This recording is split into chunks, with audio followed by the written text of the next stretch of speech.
London کی سڑک پر کھڑے اس برطانوی نسل پرست ٹامی رابنسن کو دیکھیے۔ What would happen if you become a prime minister tomorrow? What would you change? I would stop Islam. I'd end foreign funding in this country. This is our home. We've got nowhere to go to. National sovereignty, safety and security, Yeah, we've... and national identity.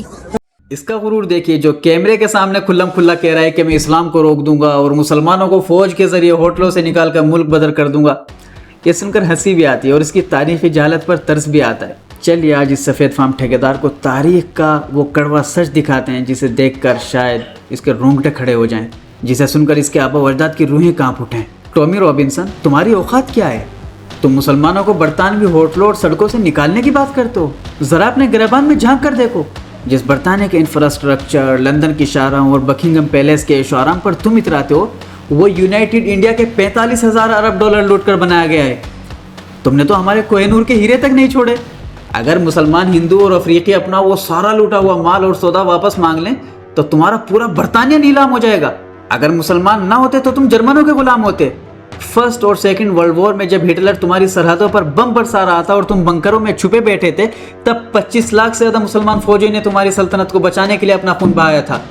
تمہاری آزادی کے پروانے پر مسلمانوں کے خون کے دستخط ہیں، اور آج تم ہمیں نکالنے کی بات کرتے ہو۔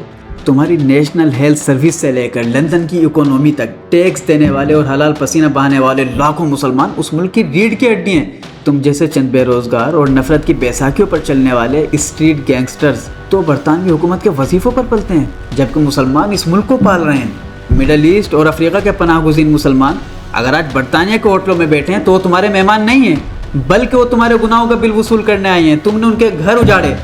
تمہارے برطانوی پرائم منسٹر اور فوجیوں نے امریکہ کے ساتھ مل کر عراق، شام اور لیبیا پر جھوٹے الزامات لگا کر حملہ کیا، وہاں کے ہنستے بستے شہریوں کو قبرستان بنا دیا، لاکھوں ماں باپ اور بچوں کو موت کی نیند سلا دیا۔ اب بل تو بھرنا پڑے گا۔ جب مڈل ایسٹ کے تیل اور وسائل پر ڈاکہ ڈالو گے، وہاں کی نسلیں تباہ کرو گے، تو وہاں سے نکلنے والے پناہ گزین تمہارے ہی گھروں کا رخ کریں گے۔ یہ مکافات عمل ہے جناب، جو تم نے بویا تھا آج وہی کاٹ رہے ہو۔ جو تم کہتے ہو کہ تم اسلام کو روک دو گے، تم سے پہلے بڑے بڑے فرعون، نمرود اور ابو جہل خاک میں مل گئے، لیکن اسلام کا پرچم آج بھی بلند ہے۔ برطانیہ میں آج سب سے زیادہ تیزی سے پھیلنے والا مذہب اسلام ہے، کیونکہ تم جتنا اس کے خلاف زہر اگلتے ہو، لوگ اتنا ہی قرآن کو کھول کر پڑھتے ہیں اور سچائی کے سامنے سر جھکا دیتے ہیں۔ اور آخر میں یہ بات پتہ ہونی چاہیے، مسلمان یہاں کسی خیرات پر نہیں رہ رہے ہیں، اپنے حق، اپنی محنت اور اپنی تاریخ کے بلبوتے پر رہ رہے ہیں۔